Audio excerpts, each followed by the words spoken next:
Da da da da. What's my good cheer? Welcome, everybody.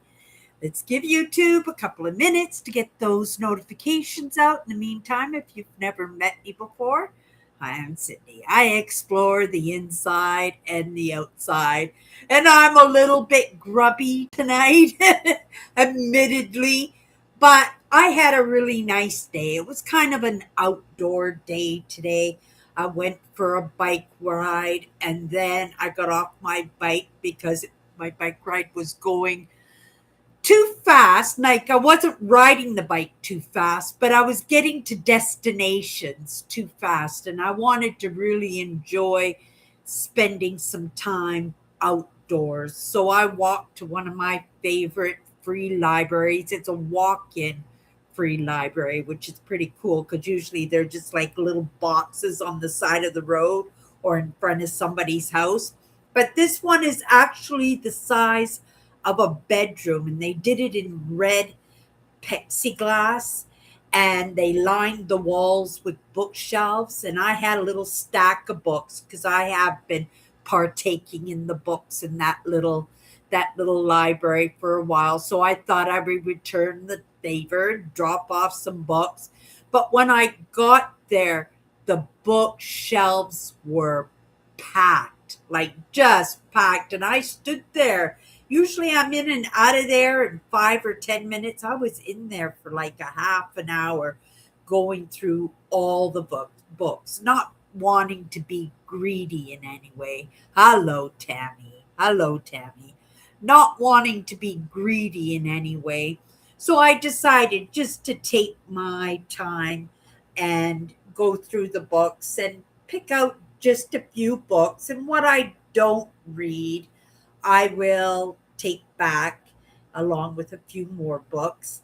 And yeah, so the three books that I got today, I'm not really a sci-fi. You wouldn't know it to look at what I picked, and I took my time picking these books. But I picked up this little sci-fi book, and this is um, a writer, and this book was originally printed, I think, in the year that I was born, 1961. And this book caught my interest because it's kind of something that I delve into in one of my interests. And if you guys have been hanging out with me for any length of time, you know that I love evolution, I love history. And this is actually where the sun stopped. The sun stopped, and the moon blocks part of the world, and there's only a one spot on this planet Earth that can sustain life properly. And it's about a group of humans trying to survive in this one spot. I don't know where the one spot is. I haven't gotten into the novel yet.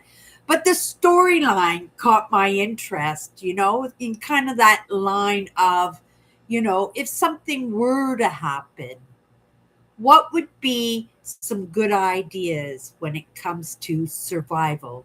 Because, very least, some of us gotta survive, right? Reproduce, keep this planet going, right? This planet is going to be going for at least another billion years, right? Before it really burns up or whatever happens when the sun has stopped existing, right? Burns itself out. But it looked like a really good book. So, like I said, I'm not usually a sci-fi, and this starts with something out in space. But like I said, I just grabbed the novel, reading the preface on it. It looked pretty interesting. Another novel I grabbed, I have seen the movie a couple of times, but I know by my own experiences that books are much better than movies. And I really enjoyed that movie, The Da Vinci Code. And I think maybe in being able to take in the book at a pace that suits me, that I might be able to better understand it, right? The last time I saw this movie, The Da Vinci Code, I wasn't woke to any of these ideas. That's right.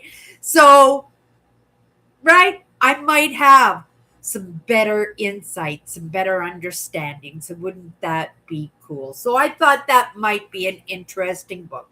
If it doesn't catch me after a couple of chapters, this is the rule. If a book doesn't catch my interest in a couple of chapters, I don't know about you, Tammy. I know you do like reading too. But for me, it has to catch me in the first couple of chapters. If it doesn't get me, then it goes in the return to sender pile. The third book I got is by somebody I am familiar with. I don't read his novels in all honesty, but I do know that he did help in the creation of a book by Carl Sagan, and it was from outer space, right? When it came to the planets and and satellites and technology. Uh, so I it caught my interest. So I pulled the book out of the slot, and the book is called The Ugly Little Boy. And this book, in the reading the preface, is actually about a little Neanderthal boy that has been brought back to present time. And then, in getting to know the little boy, one of the doctors or nurses decides that it's going to go back into time and get to know the life of the Neanderthal in his own environment. At least that's the gist of what I got in reading what it was about. And I said, oh, well, that's really interesting. And again, you guys know I'm a big fan of Neanderthals. I don't think I would like to meet one face to face. I bet you they would be pretty scary, even though technically, right, each one of us has 2 to 3% Neanderthal in us. They would have looked so much different than us. They would have looked like beasts, in all honesty. And we would naturally be afraid in that because, well, that's different, right? We're not comfortable with what's not the same as us, right? And that's the truth. That's where prejudice comes from, isn't it? Discrimination. That's where that comes from. It's because we're not comfortable with what's not familiar. We want to take it out, don't we? We want to take it out. So those were the three novels that I picked up on my bike ride. Like I said, I spent a little bit of time picking my three books. I don't know how well I did. I won't know until the second chapter of each book. I don't even know which one I'm going to read first. I think maybe I'll delve into this one first because it's actually, well, they're all stories, right? But I thought this one sounded pretty interesting. Kind of like that movie with Dylan, Matt Dillon, was that his name? Where he it was called Iceman, and where they actually found a frozen caveman and then brought him back. And at the end of the movie, I was bawling my eyes out at the end of the movie, and he's holding on to the helicopter landings, and right, and once they get way up in the air, he lets go because uh the caveman's god was a bird, right? And it was in a magnificent way to die, but it was still really sad because we got attached to the character in the movie, right? I like all three of your books there, Cindy, that you got. I love catchy titles of books too, and your interest there in those three books is like what I like too. Really? That's interesting, Tammy. Right? Very interesting. Like I said, I don't normally read fantasy. I used to read Clive Barker. He's the guy that did the Hellraiser novels. That's when I used to watch horror movies. I don't watch horror movies anymore. But I believe because I watched so many horror movies when I was a kid and a teenager that I used to read the scary novels that I never used to get nightmares. Like I not easily frightened that way. And so I do attribute my lack of scarried because I have immersed myself as a teenager. I really used to watch tons. I watched like all the terror trains and the prom nights and oh my goodness. I didn't like the Hellraisers, to tell you the truth. I watched the first one because I thought it would be interesting. So when it came out, I did watch that one, but it was too brutal. It was right. It was like that movie Saw. I saw the first one, not I saw, but the Saw, right? And they made a whole series on that movie. But after I saw the first one, I said, this is just garbage. I am never watching these kind of movies ever again. And I kind of gave up. My taste in movies totally changed after that. I guess it's got something to do with growing up because once I started growing up, I really enjoyed the dramas and the actions. I always liked the actions.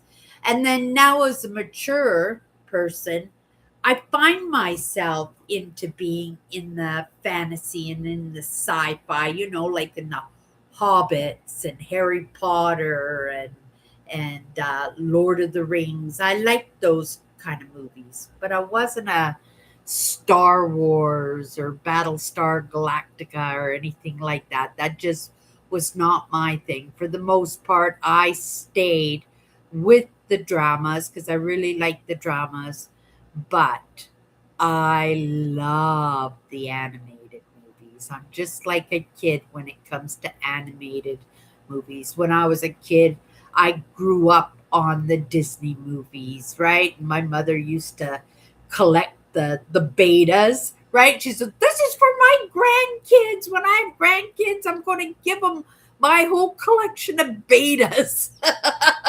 And by the time the grandkids started showing up, it was already VHS and DVDs, right? And so nobody wanted her Disney movies, and she invested a lot of money in those movies. And she didn't even open them up. She just kept the cellophane on them and everything. And the funny thing is, those ones are the ones that are worth the big bucks. Yes, the beta movies and the VHS, they are highly collectible, but only the very first ones. I think they called them golden something. There was some kind of gold symbol on the side of the DVD. So if you ever come across Disney movies at a thrift store or something, you look for them because they were the very first Disney betas and Disney VHS. You'd very rarely come across the betas anymore, but the VHS, yes, you can still come across them, and they're still very highly collectible, especially if they still have the cellophane on them.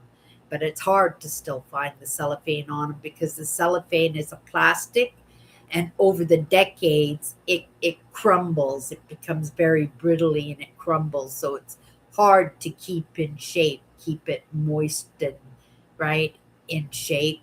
And yeah, but now when it comes to movies, it's Wally, one of my favorite animated movies, but you can't beat the Ice Ages. The Ice Age, I have all of them behind me, almost the whole set. I think number 5 I don't have, is the only one I don't have, but I refuse to buy it brand new. I just check the shelves every time I go into a thrift store.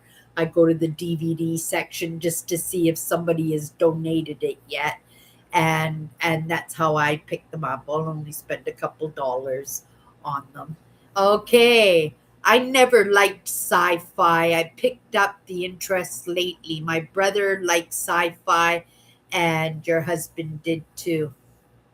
Oh, okay. Interesting. My dad loved sci-fi, anything to do with outer space or space. I remember when first man touched on the moon. He woke all us kids up at like 2 o'clock in the morning. Mom made big breakfast like it was a party. We all had to sit in front of the TV and we were just like all wanting to go back to bed. But my dad was so excited that this was one of the greatest moments in history, and we had to be awake. We had to sit and watch the first man on the moon. I don't remember it, but I did, right? Sit and watch the first man step foot on the moon. And I don't remember the moment though, but I remember my dad making a big deal about it. But my dad loved technology too. Anything to do with technology, outer outer space, right? He would have just loved, you know, DVDs, right? He didn't make it to then. I think he made it to betas. He made it to when the Nintendo first came out because I remembered when it came out he was pretty excited because again it was technology, right? So he had to have it to go along with his 7 foot high speakers and his stereo system with all the amps and all the buttons and stuff that we weren't allowed to touch. Yeah. But things do change, right? But I think my dad would have loved this day and age. Oh my goodness. I wouldn't be surprised if my dad wasn't a content creator himself. My dad was very intellectual and he would have loved to have a platform like this where he could sit and just divvy out his insights. They would probably be on outer space and technology, but whatever his interest was, he would have been so thrilled with this day and age to be able to Google, right, or come on to YouTube and delve into any topic that he wanted to because my dad was a great learner. He had many interests when it came to his topics, but again, not being woke to any of these ideas, that I didn't take much interest in his interest, right? Unless they were common. We had a few common interests ourselves. We liked to play chess and we liked to go metal detecting. He thought I liked to go fishing. I didn't like fishing, but I liked to be with my dad, so I would go fishing with him, but only until I saw the movie Jaws. And once I saw the movie Jaws, that was the end of fishing, right? But that's the idea when I said, when those scary movies and stuff, I would never be afraid of anything like that. But when that movie Jaws came out, that got me, especially when I loved the ocean, when I used to swim out so far. I think it was the realism in that made it so that I just never wanted to step foot in the ocean ever again, right? And I think that's kind of a sad thing, right? Because, it kind of makes it so that some of those destination spots, if I were to retire somewhere, like I had a friend who wanted me to retire with her in the Philippines, right? And she said it would be an amazing life for me because on my pension, I could have a little house on the beach and I could have a maid and a car. And I went, oh my goodness, on my little pension, I could live like a queen. But the ocean wouldn't, right? It just didn't turn my crank. I would want to be out in the jungle. I would want to be climbing mountains. But another thing that I am not comfortable with is snakes, and they've got poisonous snakes. So me wandering around in the rainforest and in the jungles, right, just would not, it just would not suit me in any way. When I look at travel, I'm looking at mountains, I'm looking at trails, right? I'm looking at provincial parks. I'm looking at Italy and Spain and Portugal, maybe the mountains in France. That would be pretty cool. I've never been I've never been to Europe. I've never been across the ocean. When my husband did a tour in Croatia, I was going to meet him in Zagreb, but every time he would phone me, he was allowed to call me once a week, right? And he would call me, but I could hear the mortars, like the bombs and stuff going on in the background, and he was in a hotel, right? But I could hear like the war going on in the background, and I says, "Yeah, no, I don't think so." And so I never took that opportunity to go overseas and experience a different culture, because for me it was just too tense. It was too much at that time. And but I would love to see Croatia. I heard Croatia is just one of the most beautiful countries in the world. And when I go online and I take a look at pictures and watch little documentaries on it, it really truly is a beautiful, beautiful country. But one day, right? One day, it's not like write it off that list. You don't just scratch it off that list because you don't think it's a possibility. You always leave yourself open to the possibility that you have this opportunity to experience new things. It's like when I was a teenager, I had a big map of Scotland. Like, this map was so huge, it covered an entire wall, one side of our room.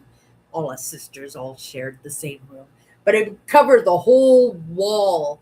And I would have those pins, and I would stick pins in places that I wanted to visit. And of course it was Loch Ness and all the castles, right? So I'd have pins in every castle all across Scotland. And this my idea, I was going to metal detect these places. You try and go metal detecting these castles, you would probably be in big trouble. But from what I hear, because I watched the mudlarking videos, I don't know if you guys know what mudlarking is. It's when you do the Thames River, you walk along the rivers and you look for bottles and pieces of history and stuff that people threw into the rivers. And they kind of, when the tide goes down in the morning, you're allowed to, if you have a license, to go out there and kind of dig in the mud and stuff to see what you can find. But you have to have a license. You have to have a license for metal detecting. Here in Canada, I think the only thing you can't do is, well, people do it anyway, but you're not supposed to be using the drones in the provincial parks, flying over private property. But people do it all the time when they're urban exploring, don't they? Instead of going in and breaking into these abandoned mansions and stuff, they take these drones and they kind of inspect and snoop around these buildings with the drones. I was actually watching a video, it was last week actually, of the Rothschilds mansion estate. There were many, many mansions, many, many additions to the first mansions on this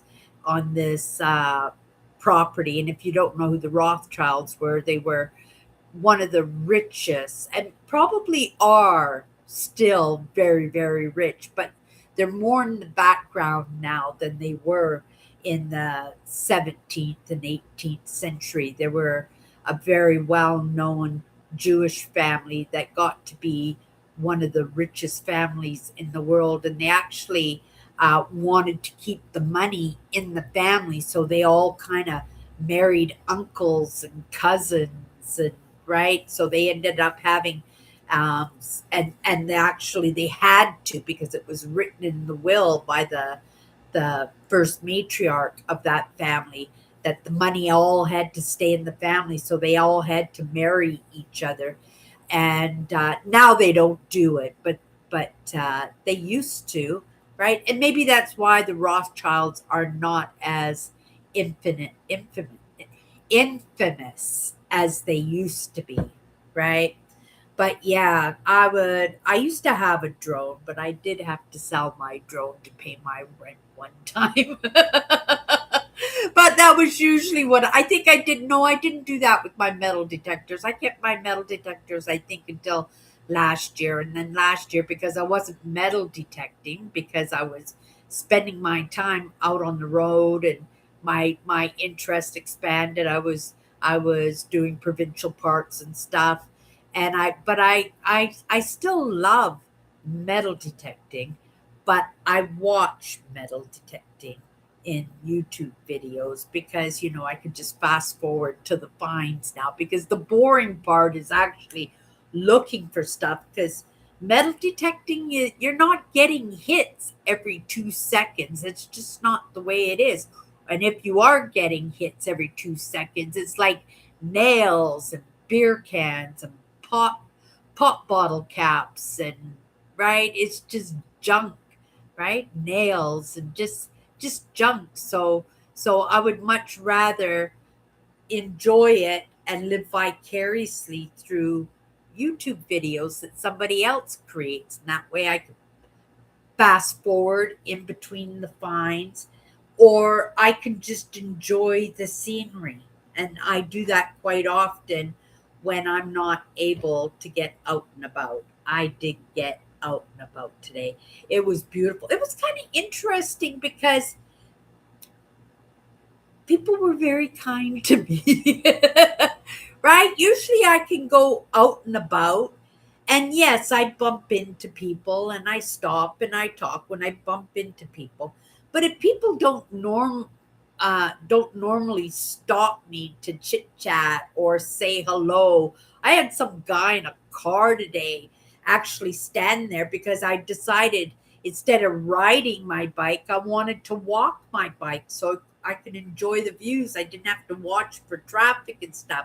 So I just walked on the sidewalk with my bike, and I thought, well, maybe he thought I had a flat tire or something, but he rolled down his window and asked me if I was okay, said hi. And I thought, well, he's not trying to pick me up. He didn't seem to be that kind of person, because once I said I was fine and thank you for asking, I just carried on. But it made me think, like, people, strangers don't normally do that, right? And then I had another guy's walking by the sidewalk, and he was probably about my age, but he was, I think, with his son coming home from work or something, because he had lunch pails and stuff, right?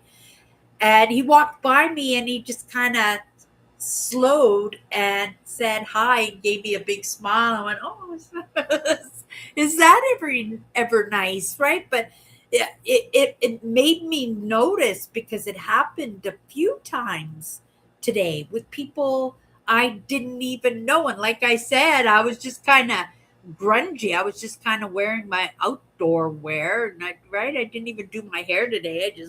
I think it's even the same ponytail as yesterday. You can see me sitting here kind of swishing it behind my ears, because I didn't even fix my ponytail today at all. Just got up, got dressed, and started my day. But sometimes that's how it goes, right? Sometimes it's how it's going. It kind of made me feel good at the same time, because I was enjoying being outside. I even walked down to the river and stood at the river for a little bit and just watched the river go by. It was moving pretty fast, right? Things are still melting up north. They had snowstorms again this week. So things are still melting up there. So it's still rushing through the city, right? Okay, you guys. I'm jibber jabbering about not much today, but it was a very enjoyable day. It It really was. I just spent the day with myself. Sent off a couple of messages to my sisters because I haven't heard from them all week, right? But they're doing their own thing. I was doing my own thing, but it was nice to get out for a little bit. And yes, I got a bike ride still in. And I stopped off and I grabbed myself a cup of coffee at the coffee shop, which was really nice. And then the guy sitting at the window, I felt kind of bad when I was locking up my bike because I have like a 15-inch uh, rope chain, and I'd like it's like snaked all through my bike. You can barely see the bike because this thing is just. I just want to. I know if somebody wants the bike, they're going to get it, right? They're just going to come in and snap it. But it's going to be a bit of a puzzle, right? I'm not going to make it easy for them. So I'm just kind of wrapping it around everything so that they'll have to do the same to ride it off. And by the time they get it unwound, then I'm going to be out there and on them. And not only that, I used a couple of locks, and I'm going to go out to the patio tomorrow and get my third lock because it's on my other bike. Yes, I have. I have another bike. I thought it was stolen. I didn't even go outside to check to see if it was still there. I just assumed that somebody had stolen it. But when I went to the patio painting my plant stand because they like to garden out there, and it was kind of rusting and stuff, so I thought I would paint it a cute color, which I really did. It was a lovely table. It just needed a paint job, so I made it a little project. But when I went out there, I saw, oh my goodness, my bike is still out there. I wasn't so happy to see the bike because it had been out there for 2 years, because I assumed that somebody had stolen it, because everybody here in this building's going, oh my goodness, my bike's stolen, my bike's stolen. And then my bike is still sitting out there. And I said, oh, I wasn't too worried about the bike. But you know what? That was a great lock that I had on it. And I still had the key for it. So tomorrow I'm going to go out and I'm going to grab that just so I have 3 locks for my bike. Good luck, right? If they want my bike, they're going to get my bike. But I'm not going to make it easy for them. Okay. Yeah, I like the Wally movie. I was really sad when they left the cockroach on the planet, right? On the moon, right? Because the moon was a big junkyard.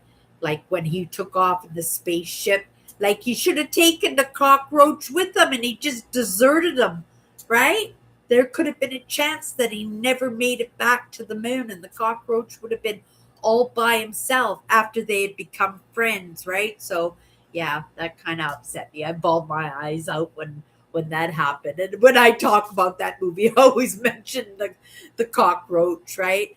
Uh, I really love outer space and the universe and space shuttles. I really love it. I visited 2 times the NASA Space Center. Oh, really?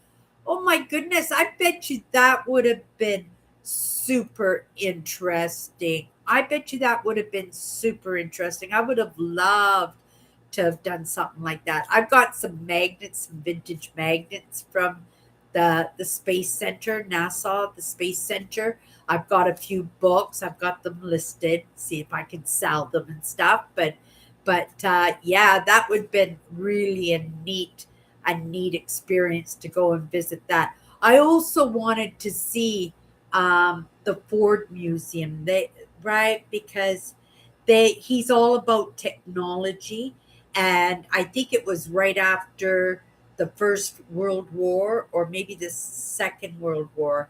He made this museum, and it was all built around technology, and so like they have kitchens from when the ovens and the refrigerators first started coming out and stuff, and all the old cars. And I thought, oh, that would be an interesting one. And that museum is in North Dakota, maybe South Dakota. I'll have to take a look. And I had planned on doing a road trip to go to that museum, but I never did. The power word for tonight. Oh my goodness, that's really cool, Cindy, that you did.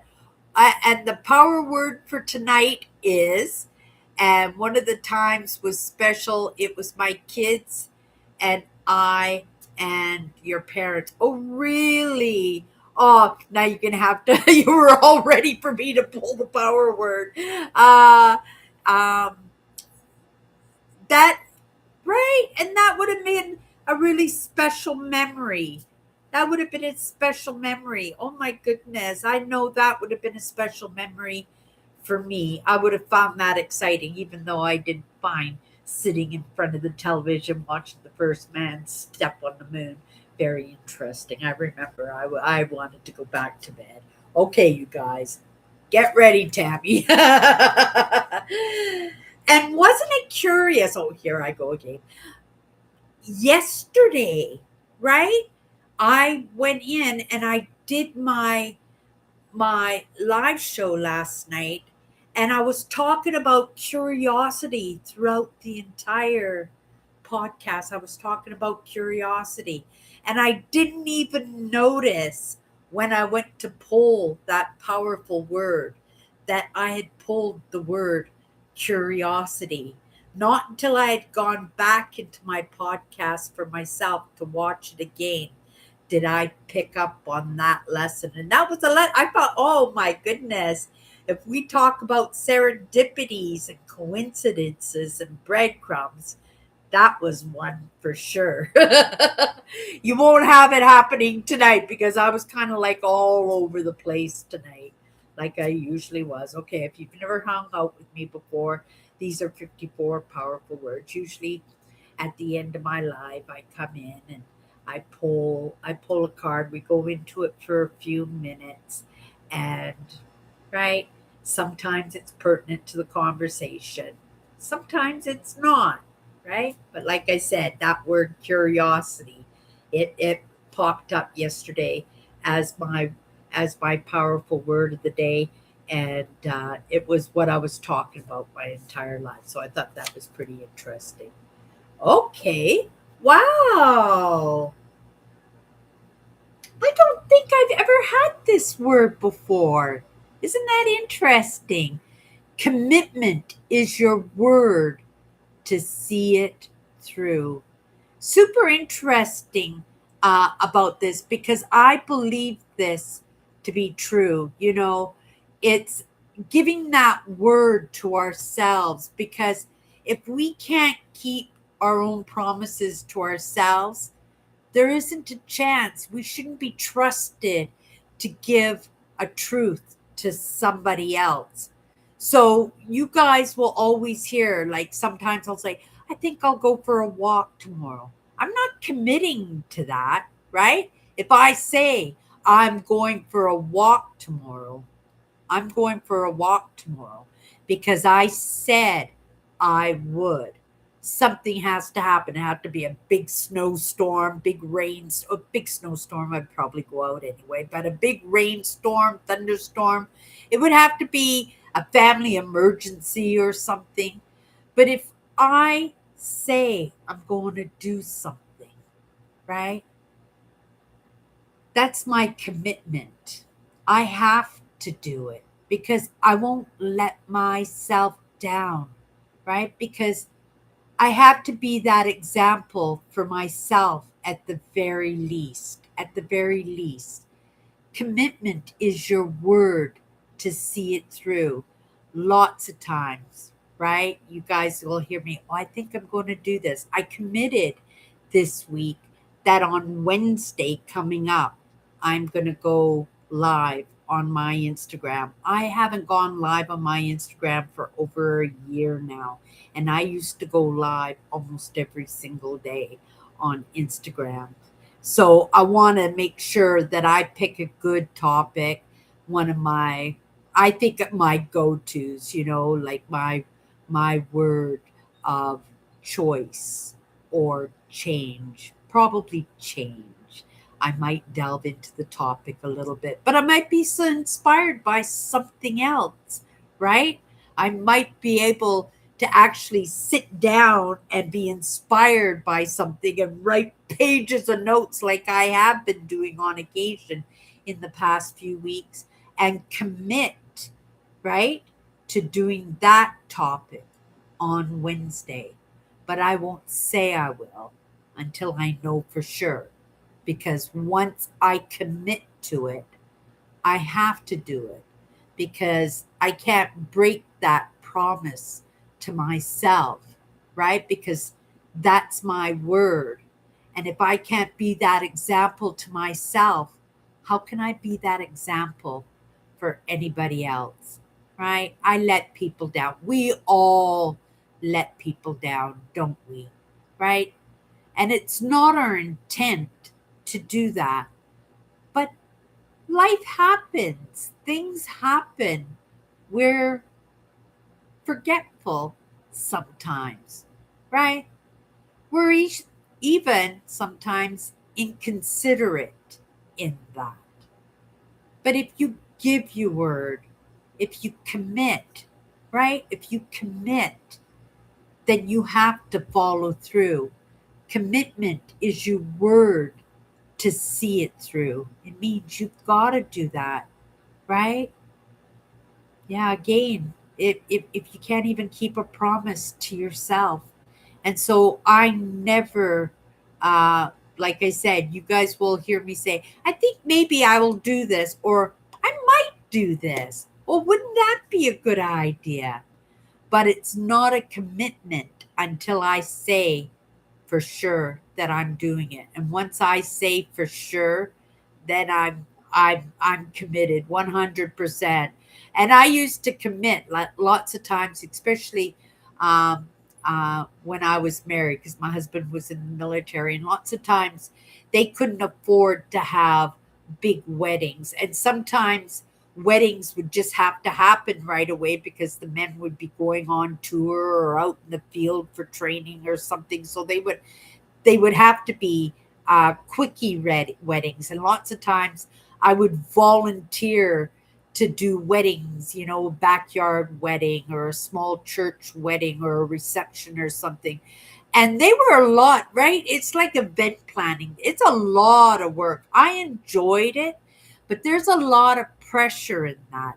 And lots of times, right, you're dealing with women who, even though it's a backyard wedding and it's a very small budget, they have their dreams from when they're little kids. They want that Cinderella wedding, and you have to get it as close to that as you possibly can, right? Because you don't want to see somebody's heart broken in something that doesn't have a memory, a good memory attached to it. Just like Tammy saying, her family going to the Nassau Center and what a great memory it was. That's the idea, right? And that would put a lot of pressure on me. But I was committed. I had given my word, so I had to see it through, even though it was difficult sometimes. And sometimes lots of times I would say, oh, I wish I didn't say that I would do that or I commit to that. And right. And then, but there was nothing you could do because once you gave your word, you had to keep your word to yourself at the very least, especially if you're somebody like me who always felt guilty in saying no or letting people down, disappointing people, right? And that's where I picked that up. But it's a good trait to have, right? We do let people down all the time. But if you commit to something, that's your word, right? That's your word. And you got to do your darndest to see it through, right? And if you can't see it through, you have to be honest and open and have those conversations and talk to people about it, right? Because people are good. People will understand and they'll let you off the hook. But you can't let yourself off the hook. Not if you're anything like me. Okay, you guys, commitment. You guys, thank you so much for popping in. Yeah, next Wednesday, Instagram. I committed to it. I'm doing it on Wednesday. We'll see who pops in to say hello. I'm sure people will will pop in because they haven't seen me. They haven't seen me forever, and they don't come and hang out with me here on YouTube. They're different platforms. You would think they would cross, that people would join me there and join me here. Uh, Kathy used to come and hang out with me on Instagram. Owen sometimes, but for the most part, they're two different platforms with two different audiences. And I've changed a lot in between when I stopped being on Instagram and where I'm at right now. So it should be interesting. And in that moment, right, it's like going for a job interview. I'll be fighting myself that whole morning. Oh, Sydney, hit that live button, hit that live button, right? And trying to talk myself out of it. But the thing is, that's my word, and I committed to it. So I have no choice but to see it through, right? And once I get going, once that live button, I hit that live button, I'll just be in my flow and I'll just ride those waves. And if it's 5 minutes or 5 hours, right? It'll be good. It'll be good. Okay, you guys. Nice short one tonight. You guys have a great night, and we'll see you tomorrow. Bye bye. Thank you, Jeff.